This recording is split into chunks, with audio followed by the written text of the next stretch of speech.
datang di Songkhla, Thailand Selatan.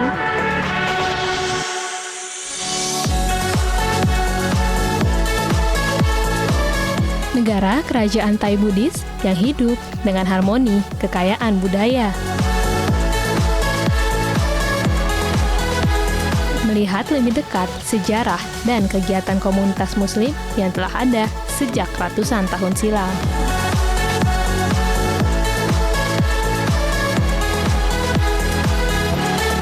Bersama saya, Mira Rahmalia. Inilah perjalanan saya untuk melihat lebih dekat harmoni keberagaman yang terus dirawat dan dilestarikan. Hanya di Journey, Way to Explore.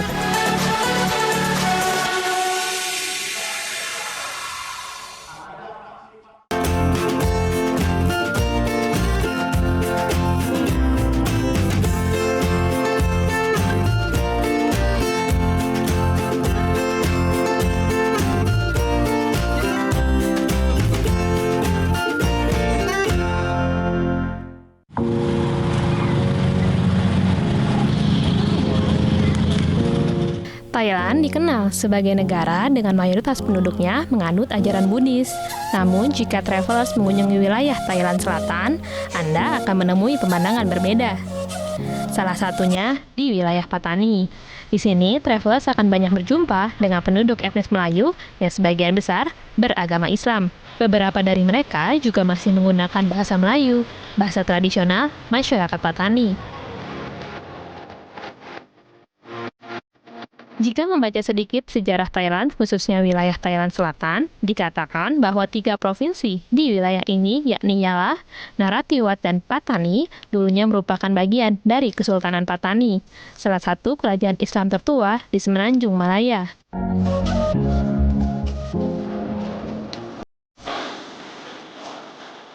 Meski memiliki akar sejarah berbeda, masyarakat di Pattani yang berasal dari berbagai etnis dan agama saat ini hidup bersama dalam damai. Cerminan kerukunan ini saya temukan ketika berjalan-jalan di Pasar Pagi Pattani, pasar tradisional yang menjual aneka kebutuhan sehari-hari.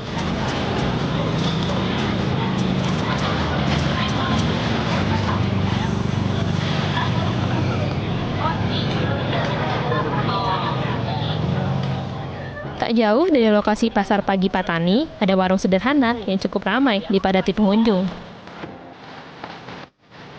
Penasaran, saya lalu berjalan masuk untuk mencari tahu hidangan yang dijual di sini. Warung ini bernama Wema Roti, menyediakan roti yang menjadi salah satu menu sarapan favorit masyarakat lokal. Bagi wisatawan Muslim, jangan khawatir, karena makanan halal dapat dengan mudah Anda temukan di Pattani. Karena tempat memasaknya dekat dengan area makan pengunjung, travelers bisa melihat langsung cara membuat roti di warung ini. Kita ini jual roti ini ada pakai roti telur, roti kaidau, satu roti kosong. Tu roti kosong tu jadi boleh dapur hijau kuah kacang, kuah ular, kuah tahu. Orang sini dia makan roti tu dia ganti nasi sabu, nasi lau tu boleh lah. Tapi ini saya ni sudah lama dah lah. Dalam 30 tahun. Kalau di Indonesia mungkin ini bisa kita sebut roti canai ya, tapi diisi dengan telur. Nah, yang unik mereka memakan ini dengan 3 saus yang berbeda. Ada dengan susu kental manis, ada dengan saus kari, dan ada dengan kacang, tapi saya tidak menemukan kacang yang sama dengan yang sering kita makan di Indonesia, tapi ini dengan kacang, tapi warnanya kuning. Nah, mungkin ada sensasi yang berbeda ya di setiap gigitan dengan sausnya. Ayo kita cobain.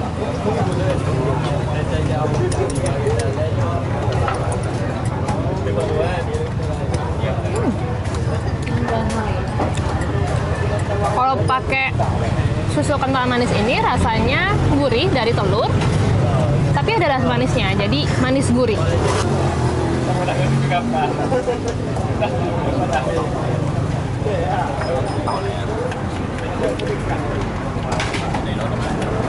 Nah, kalau yang ini rotinya kosong, jadi rasanya dominan kacang, tapi kacangnya manis, jadi masih enak.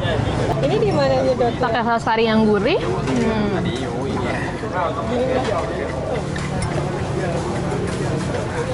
Rasanya kayak makan rendang telur.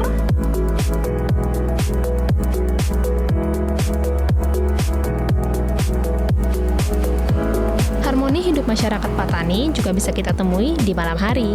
Salah satunya di Patani Bazar yang buka setiap hari dari pukul 10 pagi hingga 10 malam.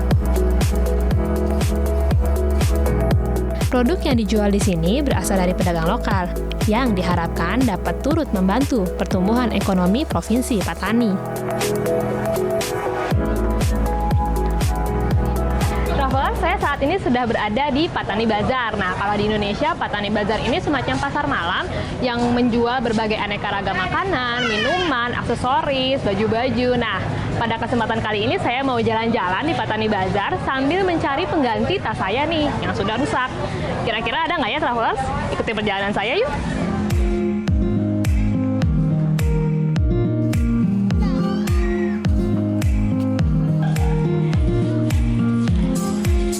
Tak butuh waktu lama, setelah sedikit berjalan-jalan, saya menemukan toko aksesoris yang menjual berbagai macam tas.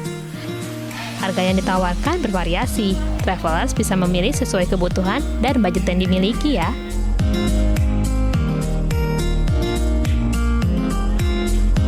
Saya menemukan satu tas bergambar gajah yang menjadi simbol negara Thailand.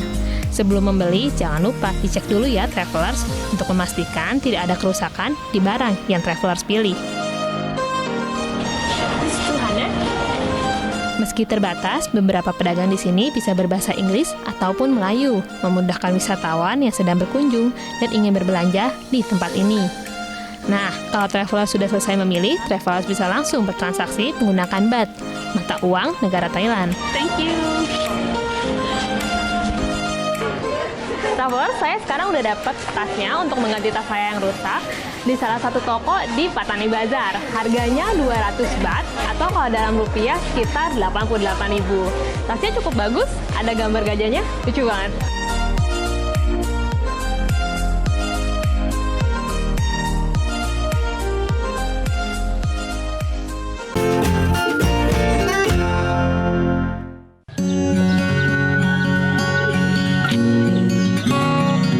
Eksistensi masyarakat Muslim di Patani salah satunya dapat dilihat dari keberadaan sejumlah masjid, tempat ibadah bagi masyarakat Muslim.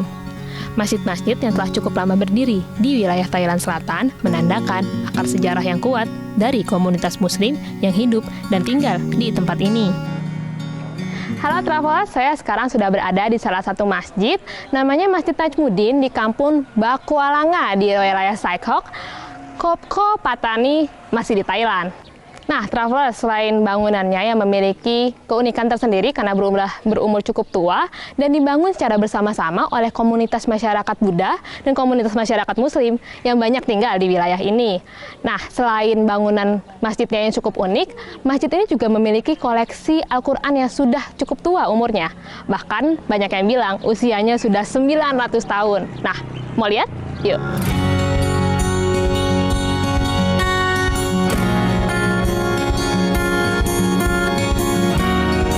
Masjid Bakuan Langga atau dikenal juga dengan nama Masjid Najmuddin yang sudah berdiri sejak ratusan tahun lalu masih mempertahankan bentuk aslinya. Hingga saat ini, masjid ini masih aktif sebagai pusat kegiatan masyarakat Muslim di Desa Saikau, Distrik Kokpo, Provinsi Patani. Al-Quran yang katanya berusia lebih dari 300 tahun. Bagaimana Imam sejarahnya? คือในช่วงหนึ่งคือตอนท้ายๆอยุธยานะคือได้มีปัญหานิดหนึ่งในจังหวัดปัตตานีของเรานะครับก็เลยหลังจากนั้นก็มีผู้หญิงคนหนึ่งนะมีผู้หญิงคนหนึ่งเขาได้หนีศึกมาก็บังเอิญผู้หญิงคนนี้แกไปตกในบ่อร้างก็มีชาวบ้านไปเจอก็เลยช่วยกันดึงขึ้นมาพอดึงขึ้นมาปรากฏว่าผู้หญิงคนนี้แกถือหนังคัมภีร์อยู่เล่มหนึ่งครับก็มาเปิดดูพอมาเปิดดูปรากฏว่าเป็นอัลกุรอานที่เขียนด้วยมือสวยมากสวยมากแล้วก็เอามาเก็บไว้ที่นี่หลังจากนั้นก็จะคิดสร้างมัสยิดก็เลยเริ่มสร้างมัสยิดก็ในปี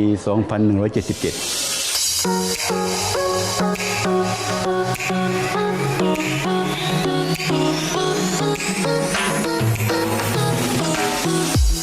Setelah berbincang-bincang tentang sejarah masjid bersama Imam Masjid Najmuddin, Haji Abdul Wahab, saya diajak beliau melihat salinan mushaf Al-Quran yang usianya diperkirakan sudah mencapai ratusan tahun.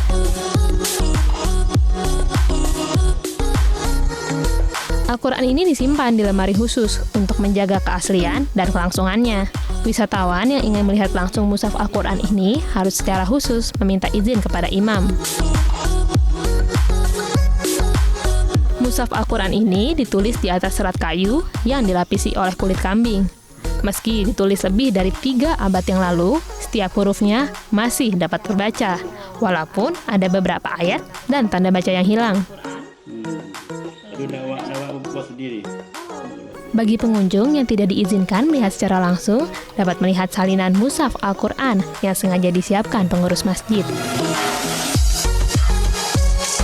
Menurut studi yang dilakukan oleh Badan Litbang dan Diklat Kementerian Agama Republik Indonesia pada 2017, salinan mushaf Al-Quran di Masjid Bangkuan Langa di Patani, Thailand Selatan ini merupakan satu dari 161 mushaf Al-Quran kuno yang berasal dari Indonesia dan saat ini tersebar di 4 negara di Asia Tenggara. Sebuah bukti tentang kekayaan hasanah Islam.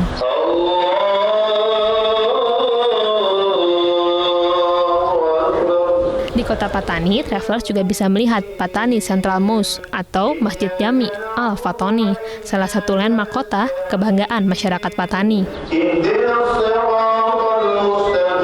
Kebetulan hari ini hari Jumat, sehingga banyak masyarakat berkumpul untuk menjalankan ibadah sholat Jumat di masjid ini. Uniknya, khotib tidak menggunakan bahasa Thai dalam menyampaikan khotbahnya, tetapi menggunakan bahasa Melayu, yang juga bahasa tradisional masyarakat di Patani. Apabila hati uzak, macam-macam yang akan berlaku di tubuh kita, maka kita akan tengok benda yang tak baik. Allahu Akbar.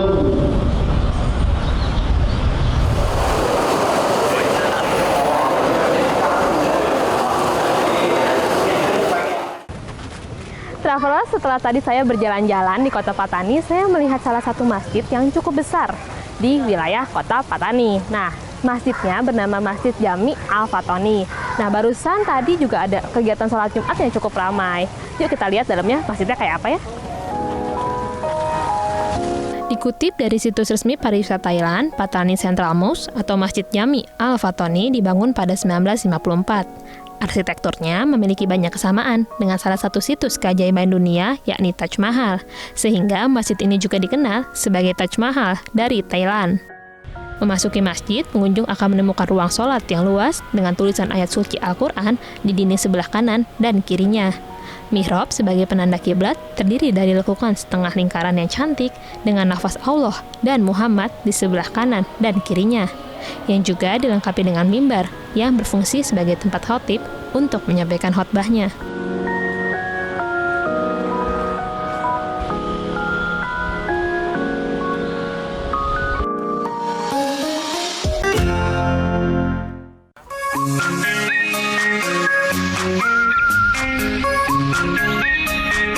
Masih dari Thailand Selatan, kali ini saya singgah di kota Hat Yai, kota terbesar di Thailand Selatan.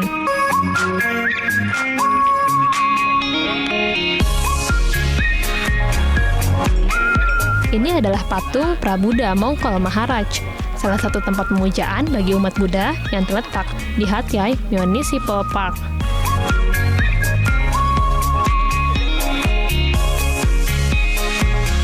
Banyak pengunjung yang sengaja datang untuk bersembahyang kepada Buddha di lokasi ini.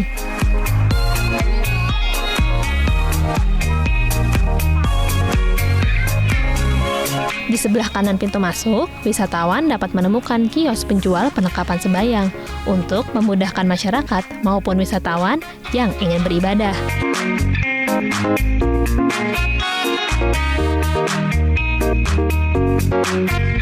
Hat Yai Municipal Park terletak di perbukitan tak jauh dari pusat kota Hat Yai. Maka tak heran pemandangan dari atas ini sangat cantik. Travelers bisa melihat landscape kota Hat Yai dari ketinggian. Banyak pengunjung yang bersuah foto sembari bersantai sore di taman cantik dan asri ini.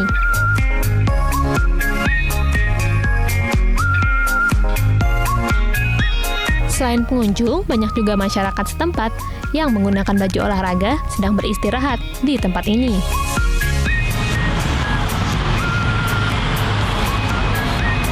Bagi travelers yang ingin mencari oleh-oleh atau berbelanja produk dari Thailand, Greenway Night Market bisa menjadi salah satu lokasi alternatif.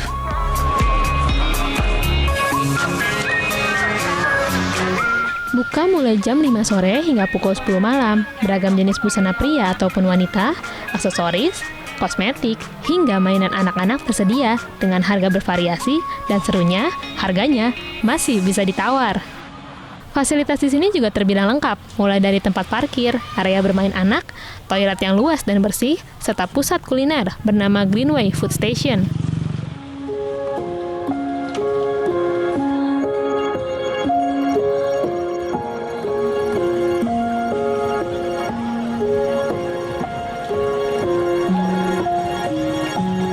Salah satu lokasi lain yang sering direkomendasikan di situs-situs wisata ketika travelers berada di Hat Yai adalah Klong Hei Floating Market.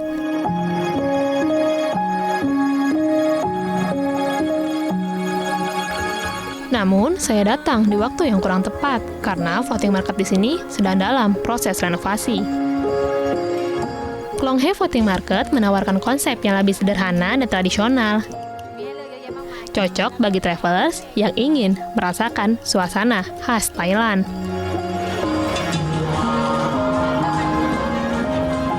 Beragam produk juga tersedia di sini, namun yang paling mencolok dan mendominasi adalah Thai street food atau makanan ringan khas Thailand.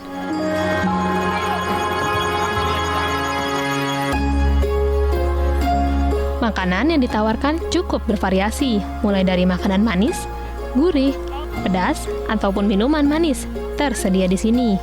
Setelah berkeliling, saya tertarik mencoba mango sticky rice. Satu porsi mango sticky rice dihargai 40 baht atau sekitar Rp18.000. Terdiri dari ketan, dicampur potongan mangga segar, kacang kuning, dan disiram kuah santan.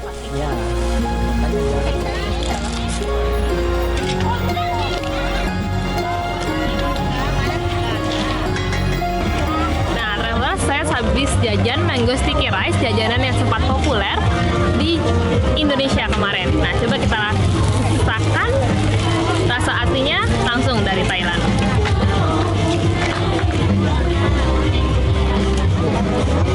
Cocok banget buat nemenin travelers jalan-jalan di Pasar Klong Kle, Hat Yai, Thailand Selatan.